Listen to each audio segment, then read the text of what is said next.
नमस्कार, स्वागत है आप सभी का। आप देख रहे हैं खबर दोपहर। मैं हूं आपके साथ प्रीति सिंह। तमाम अहम खबरों पर विस्तार से नजर डालेंगे। शुरुआत करेंगे इस वक्त की सुर्खियों के साथ। कर्नाटक में विश्वास मत हासिल करने के बाद होगा कांग्रेस जेडीएस मंत्रिमंडल का बंटवारा। कांग्रेस नेता मल्लिकार्जुन खड़गे का बयान, उप मुख्यमंत्री पर आज हो सकता है फैसला।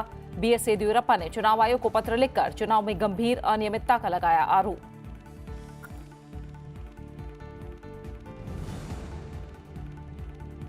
केरल में निपा वायरस से पीड़ित 2 और लोगों की मौत, जांच के लिए भेजे गए नमूने। केंद्रीय स्वास्थ्य मंत्री जेपी नड्डा ने राज्य में वायरस के पैदा हालात की समीक्षा की। तमिलनाडु के सीमावर्ती जिलों में भी बढ़ी निगरानी।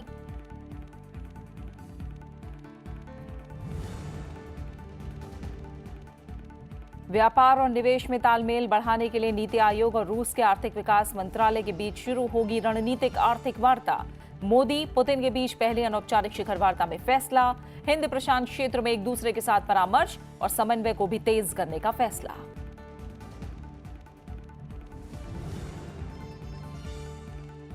उचित समय पर सुरक्षा बल देंगे पाकिस्तान की नापाक हरकतों का जवाब, केंद्रीय गृह मंत्री राजनाथ सिंह का बयान।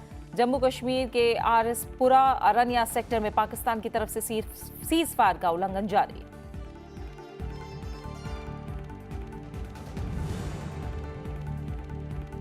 और आईपीएल क्रिकेट का पहला प्लेऑफ मुकाबला आज शाम 7 बजे मुंबई में सनराइजर्स हैदराबाद की भिड़ंत चेन्नई सुपर किंग्स से।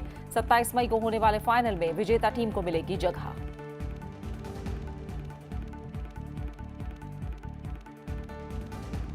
कर्नाटक में एचडी कुमारस्वामी की अगुवाई में कल जेडीएस कांग्रेस गठबंधन सरकार का शपथ ग्रहण समारोह होगा। बुधवार शाम 4:30 बजे होने वाले शपथ ग्रहण समारोह में समाजवादी पार्टी, बीएसपी, टीएमसी, आम आदमी पार्टी और टीआरएस समेत कई विपक्षी पार्टियों के शामिल होने की संभावना है। इस मौके पर कांग्रेस अध्यक्ष राहुल गांधी भी मौजूद रहेंगे। हालांकि मंत्रालय के बंटवारे को लेकर अब तक दोनों पार्टियों के बीच कोई अंतिम फैसला अब तक नहीं लिया गया है। सरकार में हिस्सेदारी को लेकर कांग्रेस और जेडीएस में बातचीत का दौर जारी है। जेडीएस के नेता एचडी कुमारस्वामी ने कल दिल्ली में कांग्रेस अध्यक्ष राहुल गांधी और वरिष्ठ नेता सोनिया गांधी से मुलाकात की। इस दौरान कर्नाटक में सरकार के स्वरूप पर चर्चा हुई। मुलाकात के बाद जेडीएस नेता कुमारस्वामी ने कहा कि राहुल गांधी ने सरकार की संरचना और हिस्सेदारी पर बात करने के लिए कर्नाटक के प्रभारी सचिव के वेणुगोपाल को अधिकृत किया है। आज बेंगलुरु में कांग्रेस और जेडीएस के बीच इस मामले पर बातचीत हो सकती है। Rahul ji clear what are all the modalities to be done.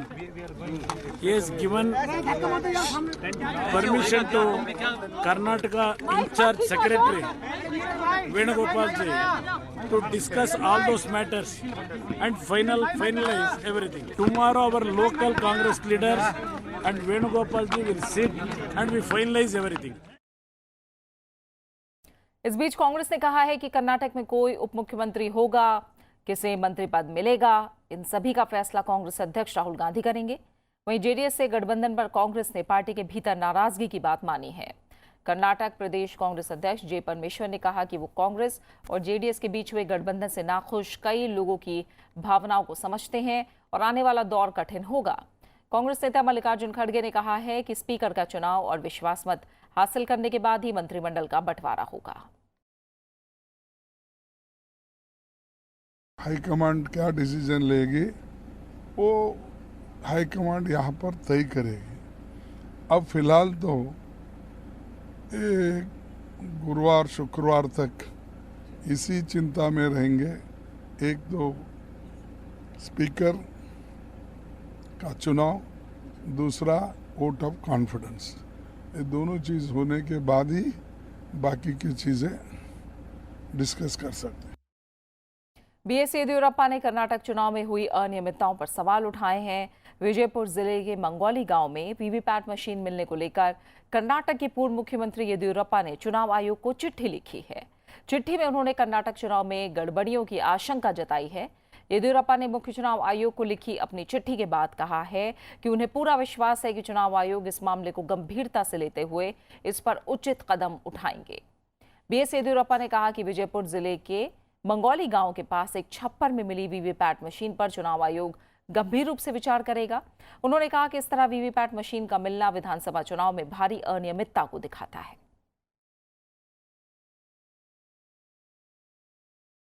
Karnataka में बीजेपी सरकार के बहुमत साबित नहीं कर पाने और मुख्यमंत्री बीएस येदियुरप्पा के इस्तीफे के बाद पहली बार पार्टी अध्यक्ष अमित शाह ने कल दिल्ली में प्रेस कॉन्फ्रेंस की।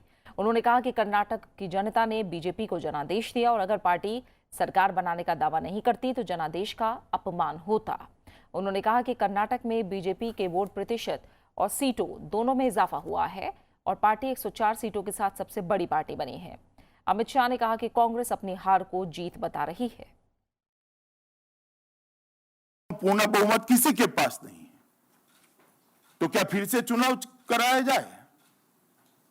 पूर्ण बहुमत न होने की स्थिति में सबसे पहला अधिकार किसी एक दल का अगर सरकार बनाने का बनता है तो सबसे बड़े दल में के रूप में जो उभरे हैं वो पार्टी का बनता है, जो कि भारतीय जनता पार्टी का है। और अगर हम सरकार बनाने का दावा न करते तो कर्नाटक की जनता के मैंडेट के खिलाफ का काम होता, कर्नाटक की जनता के मैंडेट के अनुरूप काम नहीं होता। कांग्रेस को बताना चाहिए इस देश की जनता को कि वो किस बात का जश्न मना रहे हैं। उनकी सीटें पहले थी 122, उसमें से 78 सीटें हो गई, इस बात का जश्न मना रहे हैं। उनके आधे से ज्यादा मिनिस्टर हार गए, उसका जश्न बना रहे हैं। उनके मुख्यमंत्री हार गए, उसका जश्न बना रहे हैं। चुनाव के पहले उनके पास 3 मुख्यमंत्री थे, अब 2 हो गए, इसका जश्न बनाते हैं। या पीपीपी हो जाने का जश्न बना रहे हैं। सिर्फ पंजाब, पांडिचेरी और परिवार में कांग्रेस बचकर रह गए, इसका जश्न बना रहे हैं। बीजेपी अध्यक्ष अमित शाह के आरोपों पर कांग्रेस ने प्रतिक्रिया दी है। कांग्रेस नेता आनंद शर्मा ने कहा है कि बीजेपी राजनीति में दोहरा रवैया अपनाती है। आनंद शर्मा ने कहा कि कर्नाटक की जनता ने कांग्रेस जेडीएस गठबंधन के लिए जनादेश दिया है। कौन से जनादेश का जिक्र उन्होंने किया? अमित शाह जी ने कहा कि कांग्रेस के खिलाफ जनादेश था। कांग्रेस की सीट कम आई, हम सत्ता से अलग हट गए, पर जनादेश गठबंधन के लिए था। मतदाता तय करता है। कांग्रेस और जेडीएस पहले भी एक साथ रह चुके हैं। भारत और रूस आर्थिक सहयोग के लिए एक विशेष तंत्र तैयार करने पर सहमत हुए हैं। प्रधानमंत्री नरेंद्र मोदी और रूसी राष्ट्रपति पुतिन के बीच सोमवार को सोची शहर में हुई पहली अनौपचारिक शिखर वार्ता में व्यापार और निवेश में तालमेल बढ़ाने के लिए नीति आयोग और रूस के आर्थिक विकास मंत्रालय के बीच रणनीतिक आर्थिक वार्ता शुरू करने का फैसला लिया गया। साथ ही दोनों देश हिंद प्रशांत क्षेत्र में एक दूसरे के साथ परामर्श और समन्वय को भी तेज करने पर रजामंद हुए हैं। इस बीच रूस की एक दिन की कामयाब यात्रा के बाद प्रधानमंत्री नरेंद्र मोदी स्वदेश पहुंच गए हैं। रूस के राष्ट्रपति व्लादिमीर पुतिन के साथ अनौपचारिक शिखर वार्ता के बाद जब प्रधानमंत्री नरेंद्र मोदी स्वदेश के लिए रवाना हुए तो दोस्ती को खास महत्व देते हुए राष्ट्रपति पुतिन प्रोटोकॉल तोड़कर प्रधानमंत्री मोदी को विदा करने खुद हवाई अड्डे पहुंचे। ये पल भी बेहद खास रहा। यहां दोनों नेताओं के बीच रिश्तों की गर्माहट साफ नजर आई। इससे पहले रूस के सोची शहर में प्रधानमंत्री मोदी और राष्ट्रपति पुतिन के बीच सोमवार को पहली अनौपचारिक शिखर वार्ता हुई। दोनों नेताओं ने वैश्विक शांति और स्थिरता के लिए भारत और रूस के बीच विशेष सामरिक साझेदारी पर सहमति जताई। साथ ही बहुपक्षीय विश्व व्यवस्था के निर्माण के महत्व पर भी सहमत हुए। उन्होंने भारत प्रशांत क्षेत्र सहित एक दूसरे के साथ परामर्श और समन्वय को भी तेज करने का फैसला किया। दोनों देश संघाई सहयोग संगठन, ब्रिक्स, G20 और संयुक्त राष्ट्र जैसे बहुपक्षीय मंचों पर भी मिलकर काम करना जारी रखेंगे।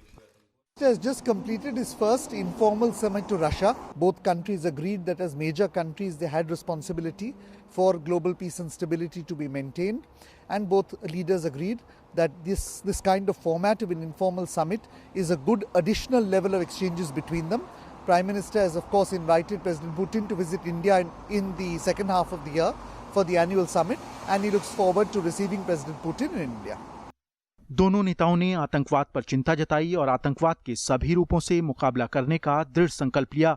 उन्होंने अफगानिस्तान में आतंकवाद के खतरे से मुक्त माहौल में शांति और स्थिरता बहाल करने के महत्व का समर्थन किया और इसके लिए मिलकर काम करने पर जोर दिया। राष्ट्रीय विकास योजनाओं और प्राथमिकताओं पर भी चर्चा हुई। दोनों नेता व्यापार और निवेश में तालमेल बढ़ाने के लिए नीति आयोग और रूस के आर्थिक विकास मंत्रालय के बीच रणनीतिक आर्थिक बातचीत शुरू करने पर भी रजामंद हुए हैं। दोनों नेताओं ने सैन्य, सुरक्षा और परमाणु ऊर्जा क्षेत्रों में लंबी साझेदारी के महत्व को भी दोहराया और इन क्षेत्रों में लगातार सहयोग का स्वागत किया है। लंबे अरसे से भारत और रशिया एक अटूट मित्र रहे हैं। लगातार हमारे बायलैटरल मीटिंग होती रहती है, लेकिन मैं राष्ट्रपति पुतिन का बहुत आभारी हूं कि उन्होंने एक इनफॉर्मल समिट के रूप में, इनफॉर्मल मीटिंग के रूप में मुझे निमंत्रित किया और इसलिए इतने लंबे कालखंड में एक नया आयाम हमारे संबंधों में जुड़ा है। प्रधानमंत्री नरेंद्र मोदी ने कहा है कि पूर्व प्रधानमंत्री अटल बिहारी वाजपेयी के समय से शुरू हुए रणनीतिक संबंधों की स्थापना के बाद दोनों देश कामयाबी के साथ आगे बढ़ रहे हैं। हम दोनों आज गर्व से कह सकते हैं कि अटल जी ने और आपने जो बीज बोया था स्ट्रेटेजिक पार्टनरशिप का, वो आज एक विशाल वटवृक्ष में, यानी एक प्रकार से स्पेशल प्रिविलेज स्ट्रेटेजिक पार्टनरशिप में रूपांतरित हुआ है। ये अपने आप में एक बहुत बड़ा अचीवमेंट है। रूस के राष्ट्रपति ने अनौपचारिक शिखर वार्ता का निमंत्रण स्वीकार करने के लिए प्रधानमंत्री मोदी का शुक्रिया अदा किया। इस साल अक्टूबर में दोनों नेताओं के बीच शिखर वार्ता होनी है। इससे पहले दोनों नेता चीन में SCO और दक्षिण अफ्रीका में ब्रिक्स शिखर सम्मेलन में भी हिस्सा लेंगे। अखिलेश सुमन, राज्यसभा टीवी। प्रधानमंत्री नरेंद्र मोदी और राष्ट्रपति पुतिन ने ब्लैक सी में क्रूज यात्रा के दौरान भी अहम द्विपक्षीय और अंतर्राष्ट्रीय महत्व के मसलों पर चर्चा की। अनौपचारिक शिखर वार्ता के बाद प्रधानमंत्री नरेंद्र मोदी और रूस के राष्ट्रपति व्लादिमीर पुतिन ने सोची में बोचारेव क्रीक से ओलंपिक पार्क में के बीच नौका विहार किया। विदेश मंत्रालय के प्रवक्ता रवीश कुमार ने ट्वीट करके बताया कि काला सागर में नौका विहार के दौरान प्रधानमंत्री नरेंद्र मोदी और रूस के राष्ट्रपति पुतिन ने नाव पर सफर के दौरान विभिन्न मुद्दों पर विस्तृत चर्चा की। प्रधानमंत्री नरेंद्र मोदी ने रूस से सोची शहर में मोया रशिया इथनो सेंटर का भी दौरा किया, जहां उन्होंने रूसी कारीगरों की ओर से तैयार किए गए विभिन्न प्राचीन कलाकृतियों को देखा और स्थानीय कलाकारों के साथ बातचीत भी की। इस दौरान उनके साथ रूसी राष्ट्रपति व्लादिमीर पुतिन भी मौजूद रहे।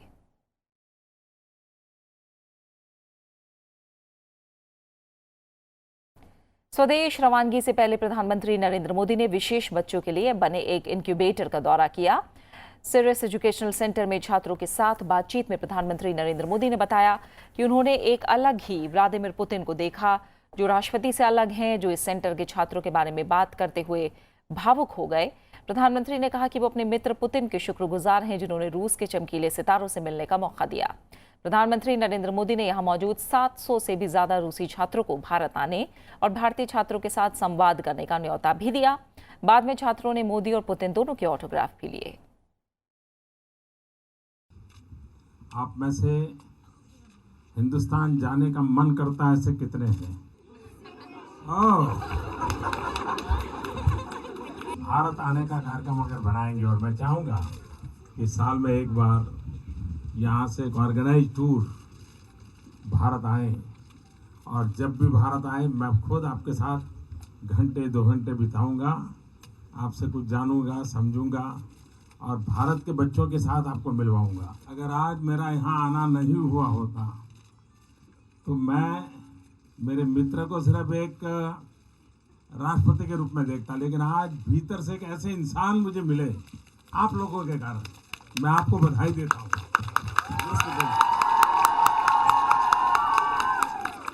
कुछ और अहम खबरें। पाकिस्तान अपनी नापाक हरकतों से बाज नहीं आ रहा है। पाकिस्तान की ओर से आज भी सीजफायर का उल्लंघन जारी है। रामगढ़ सेक्टर में पाकिस्तान की तरफ से गोलीबारी जारी है। इस गोलीबारी में एक नागरिक के जख्मी होने की खबर है। गोलीबारी को देखते हुए अंतर्राष्ट्रीय सीमा से लगने वाले इलाकों में स्कूल बंद कर दिए गए हैं। पाकिस्तानी रेंजर्स और सैनिक पिछले एक हफ्ते से अंतर्राष्ट्रीय सीमा और नियंत्रण रेखा के रिहायशी इलाकों को निशाना बनाकर गोलीबारी कर रहे हैं। रविवार को पाकिस्तान ने BSF से सीमा पर फायरिंग बंद करने की गुहार लगाई थी, लेकिन रविवार रात करीब 10:30 बजे फिर से गोलीबारी शुरू कर दी। दिल्ली के विज्ञान भवन में आज केंद्रीय गृह मंत्री राजनाथ सिंह ने BSF के अलंकरण समारोह में शिरकत की, जहां उन्होंने देश की रक्षा करने वाले सीमा सुरक्षा बल के जवानों को गैलेंट्री अवार्ड से सम्मानित किया। गृहमंत्री राजनाथ सिंह ने अपने संबोधन में जवानों की सराहना करते हुए बीएसएफ को देश की सुरक्षा की पहली दीवार बताया। साथ ही ये भी कहा कि भारत सभी के साथ शांतिप्रिय संबंधों का समर्थक है, लेकिन अगर कोई हम पर पहली गोली चलाएगा तब हम भी पीछे नहीं हटेंगे। भारत की सीमाओं पर, आपके देश की सीमाओं पर यदि दुनिया की कोई ताकत आंख उठाकर देखने की कोशिश करती है तो उस समय जो स्वाभिमान जागृत होता है उसे ही राष्ट्रीय स्वाभिमान की भावना कहते हैं। और यही राष्ट्रीय स्वाभिमान की भावना चाहे भले ही हम शहीद हो जाएं, लेकिन भारत की सीमाओं की सुरक्षा होनी चाहिए, भारत की सुरक्षा पर कोई आंच नहीं आनी चाहिए। यही भाव आत्म आहुति, बलिदान की प्रेरणा देता है। इस बीच भारत ने साफ किया है कि पाकिस्तान की ओर से शांति बहाली को लेकर आए किसी भी बयान को गंभीरता से लिया जाएगा। रक्षा मंत्री निर्मला सीतारमण ने दिल्ली में ये बात कही। पाकिस्तानी सेना के प्रमुख जनरल कमर जावेद बाजवा ने हाल ही में संकेत दिया था कि दोनों देशों के बीच किसी भी विवाद का बातचीत के जरिए शांतिपूर्ण समाधान निकाला जा सकता है। रमजान के महीने में जम्मू कश्मीर में सैन्य अभियान नहीं चलाने के मसले पर सवाल पूछे जाने पर रक्षा मंत्री ने कहा कि गृह मंत्री की ओर से घोषित इस नीति का सम्मान करना चाहिए। Well, I think the Honourable Home Minister was heard announcing the policy, and we shall fully honour the policy which the Home Minister on behalf of Government of India has announced. And the policy, even as it was stated, has very clearly laid out how this is going to pan out, and we shall abide by everything that has been announced. Any comment on wanting peace will definitely be taken seriously. Any comment. Nirav Modi और मेहुल चोकसी के खिलाफ प्रवर्तन निदेशालय ने शिकंजा कस दिया है। नीरव मोदी के खिलाफ ताज़ा कार्रवाई करते हुए ईडी ने 171 करोड़ रुपए की परिसंपत्तियां जब्त की हैं। जब्त की गई संपत्तियों में मुंबई और सूरत में 4 वाणिज्यिक परिसर जिसका बाजार मूल्य 72.87 करोड़ रुपए है, 106 बैंक खाते, 15 डीमैट खाते, 11 कारें जिनकी कीमत 4 करोड़ से ज्यादा है। पिछले हफ्ते भी एजेंसी ने नीरव के मामा मेहुल चोकसी के गीतांजलि ग्रुप के 85 करोड़ रुपए के 34,000 आभूषण जब्त किए थे।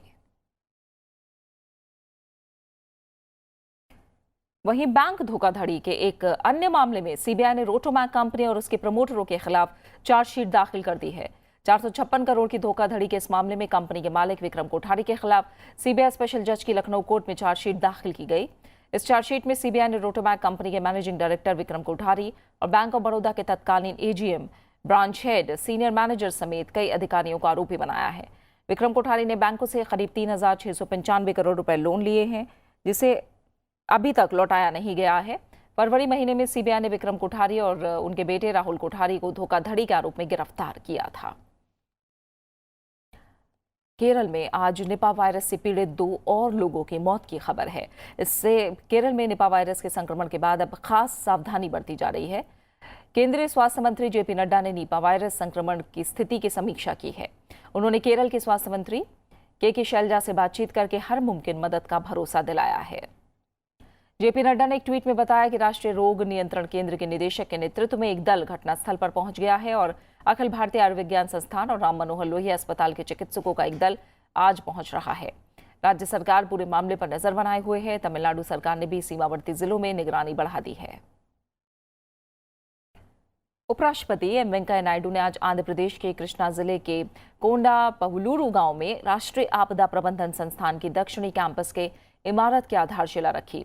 उपराष्ट्रपति ने इस संस्थान के दक्षिणी परिसर के पट्टिका का भी अनावरण किया और राष्ट्रीय आपदा प्रबंधन संस्थान का ब्रोशर भी जारी किया।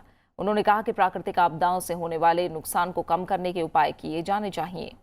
उन्होंने उम्मीद जताई कि जल्द ही ये संस्थान आपदा प्रबंधन के लिए परामर्श और प्रशिक्षण के मामले में अंतर्राष्ट्रीय केंद्र बन जाएगा। ये संस्थान गृह मंत्रालय के तहत आता है। NIDM ने आंध्र प्रदेश पुनर्गठन कानून 2014 का पालन करते हुए आंध्र प्रदेश में दक्षिणी कैंपस की स्थापना की है। इस समय बापटला गुंटूर में आंध्र प्रदेश मानव संसाधन विकास संस्थान कैंपस में इसके अंतरिम दक्षिणी कैंपस का संचालन हो रहा है। राज्य सरकार ने कोंडा पवलूरू गांव में स्थायी कैंपस की स्थापना के लिए NIDM को 10 एकड़ जमीन आवंटित की है और केंद्र सरकार ने 36 करोड़ 76 लाख रुपए की राशि मंजूर की है। The natural calamities are not in our hands. Sometimes they are man-made, sometimes they are God-made, nature-made. So what the human beings can do is minimize the damage, minimize the effect. We need to have an understanding how to go about it, how to face such challenges also. Arunachal Pradesh में भी वाणिज्यिक विमान सेवा की शुरुआत हो गई। सोमवार को अलायंस का 42 सीटर ATR गुवाहाटी के लोकप्रिय गोपीनाथ बोरदोलोई हवाई अड्डे से उड़ान भरने के बाद करीब 1.5 घंटे बाद 2:15 बजे पासीघाट एडवांस हवाई अड्डे पर पहुंचा, जो अरुणाचल प्रदेश के पूर्वी सियांग जिले में है। 1.5 घंटे की इस उड़ान में मुख्यमंत्री पेमा खांडू समेत 25 यात्री शामिल थे। हवाई अड्डे पर उतरने के कुछ ही मिनट बाद मुख्यमंत्री पेमा खांडू ने ट्वीट करके अरुणाचल प्रदेश को विमान मार्ग से जोड़ने के लिए प्रधानमंत्री नरेंद्र मोदी का आभार जताया। अलायंस एयर की ये सेवा फिलहाल हफ्ते में 3 दिन चलेगी। राज्य में करीब 120 हेलीपैड और 10 एडवांस लैंडिंग ग्राउंड हैं, जिनका इस्तेमाल रक्षा और सिविल प्रयोजनों के लिए होता है।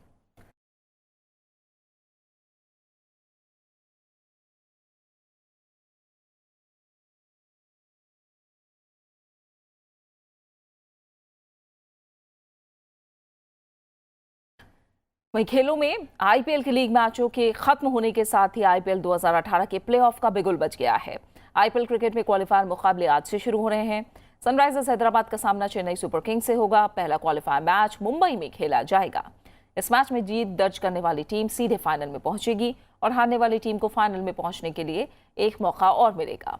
बुधवार को कोलकाता में एलिमिनेटर मैच में कोलकाता नाइट राइडर्स का मुकाबला राजस्थान रॉयल्स से होगा। इस मैच की विजेता टीम का मुकाबला पहले क्वालिफायर में हारने वाली टीम से शुक्रवार को कोलकाता में ही होगा और 27 मई को मुंबई में आईपीएल का फाइनल होगा।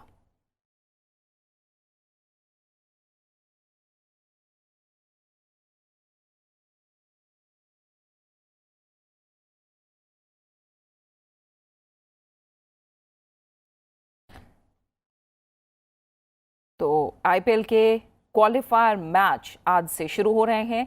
सनराइजर्स हैदराबाद का सामना चेन्नई सुपर किंग्स से होगा और पहला क्वालिफायर मैच मुंबई में खेला जाएगा। जो टीम इस मैच में जीत दर्ज करेगी वो सीधे फाइनल में पहुंच जाएगी, जबकि हारने वाली टीम को एक मौका और मिलेगा। बुधवार को कोलकाता में एलिमिनेटर मैच में कोलकाता नाइट राइडर्स का मुकाबला राजस्थान रॉयल्स से होगा और इस मैच की विजेता टीम का मुकाबला पहले क्वालिफायर में हारने वाली टीम से शुक्रवार को होगा, जबकि 27 मई को आईपीएल का फाइनल मुकाबला खेला जाएगा और यह मैच मुंबई में होगा।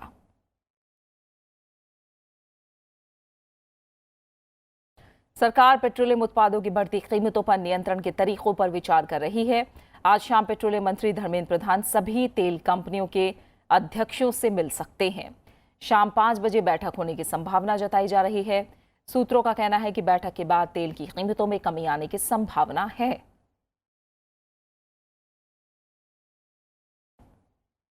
प्रधानमंत्री नरेंद्र मोदी ने करीब 4 साल पहले जब स्वच्छता अभियान की शुरुआत की थी, तब शायद इतना अंदाजा नहीं था कि लोगों की साफ सफाई की आदतें बदल पाएंगी। लेकिन धीरे ही सही पर आज गांव से लेकर कस्बों और शहरों तक स्वच्छता एक जन आंदोलन में तब्दील हो रहा है। फिलहाल आप मुझे दीजिए इजाजत और देखिए कि बीते करीब 4 साल में साफ सफाई को लेकर हमारे देश में क्या बदलाव आए हैं। नमस्कार।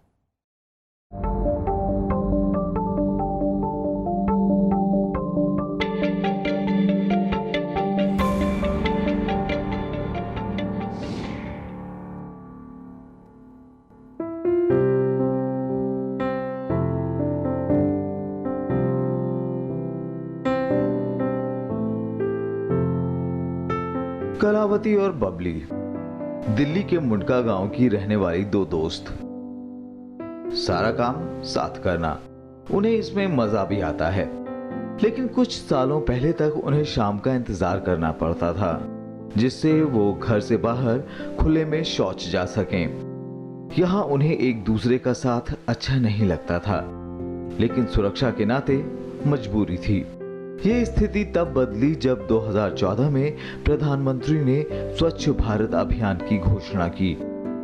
पहले बाहर जाते थे, अब तो हम लोग अंदर बना रखे हैं। अब उसमें है कि अपने जब टाइम मिलता है तभी चले जाते हैं। अब अंदर से मतलब है, अब बाहर जाने की कोई ज़रूरत ना है। अब शाम को इंतजार नहीं करना पड़ता है, अब घर को बनवा दिए, अब घर करते हैं। जहाँ वो खुलने में सोच जाती थी बीमारियों का घर बना रहता था, लेकिन अब उन सब बीमारियों से अब निजात पा ली है। और मुझे लगता है कि ये मोदी जी ने जो अभियान चलाया स्वच्छ भारत अभियान, ये बहुत अच्छा है और ये बहुत कामयाब हुआ है। शौचालय जैसी परियोजनाओं को लोगों ने हाथों हाथ लिया है। कई जगहों पर तो शौच के प्रति सोच पूरी तरह बदल गई है। मोदी जी के स्वच्छता अभियान के तहत जो शौचालय बनवाए गए हैं सबके, उससे उनको बहुत राहत मिलती है। और जो हमारे गांव के बड़े बुजुर्गों जिनको दूर जाना पड़ता था, किसी कोई पैर से परेशान होता था, कोई किससे परेशान होता, उससे उनको बड़ा फायदा हो गया। अब स्वच्छ भारत अभियान के तहत शौचालय में बिजली पानी भी लगी है, लोगों के घरों के अंदर शौचालय भी बने हैं। इससे 95% लोगों के घरों में शौचालयों की व्यवस्था हो गई है। यूनिसेफ के स्वच्छता विभाग के प्रमुख निकोलस ऑसबर्ट इसे भारत में आई नई क्रांति मानते हैं। उन्होंने कहा कि इससे बीमारी में कमी तो आई है, साथ ही साथ ग्रामीण मानसिकता में भी बदलाव हुआ है। A real revolution is taking place. So first of all, if you look at the political leadership and the accountability of the overall Indian administration, as well as all the social movement created with stars from sports or from movie that are supporting the movement, and if you look at what's going on at grassroots level, everybody is talking about it, everybody is debating about it, it's in every Indian's mind. So this on its own, thanks to the political leadership, is a revolution. Doctors भी मानते हैं कि खुले में शौच बीमारियों का घर होता है। इससे डायरिया, टाइफॉइड, दिमाग में सिस्ट और टेप वर्म जैसी ना जाने कितनी बीमारियां हो सकती हैं। बहुत ज़्यादा कमी जो आई है वो मच्छर जनित बीमारियां हैं और वाटर बॉर्न डिजीज़ हैं। जो वायरल डिजीज़ हैं, इन्फेक्टिव हेपेटाइटिस है, डायरिया है, डिसेंट्री है, ये सारी चीज़ों में काफ़ी कमी आई है। और पिछले 4 साल में जो चेंज आया है उसी की बदौलत एक जन आंदोलन जो पैदा हुआ, उसकी वजह से ये सारी चीज़ें हम कर पा रहे हैं, देख पा रहे हैं। आंकड़ों पर नजर डालें तो 2014 में करीब 55 करोड़ लोग खुले में शौच के लिए जाते थे। करीब 4 साल बाद आज करीब 20 करोड़ लोग ही खुले में शौच जाते हैं। बचे हुए लोगों को जागरूक करने के लिए सरकार अब 20,000 स्वेच्छाग्रहियों को प्रशिक्षित करने का काम कर रही है। ये स्वेच्छाग्रही देश में घूमकर लोगों को स्वच्छता के प्रति जागरूक करने का काम करेंगे। ओवरऑल प्रोग्रेस काफ़ी अच्छी हुई है, जिससे कि कवरेज जो 39% था जब हम लोगों ने इस प्रोग्राम को शुरू किया था, इस समय 80% से ऊपर है। तो ओवरऑल ओडीएफ की प्रगति पूरे देश भर में काफ़ी अच्छी है। करीब 20,000 जो हमारे टॉप स्वच्छाग्रही हैं, उनको एक जगह पे इकट्ठा करें और इससे गांधी जी का जो सेंटेनरी सेलिब्रेशंस है सत्याग्रह का, हम उनको वहीं पे ले चलें। भारत की आबादी का कुछ हिस्सा ऐसा भी है जो शौचालय की सुविधा के बावजूद बाहर ही शौच करने का आदी है। इसकी वजह है सदियों पुराने संस्कार, जिनको ये बदलना नहीं चाहते। लेकिन सरकार के स्वच्छ भारत अभियान ने इस सोच के लोगों को अपनी मानसिकता बदलने पर मजबूर किया है।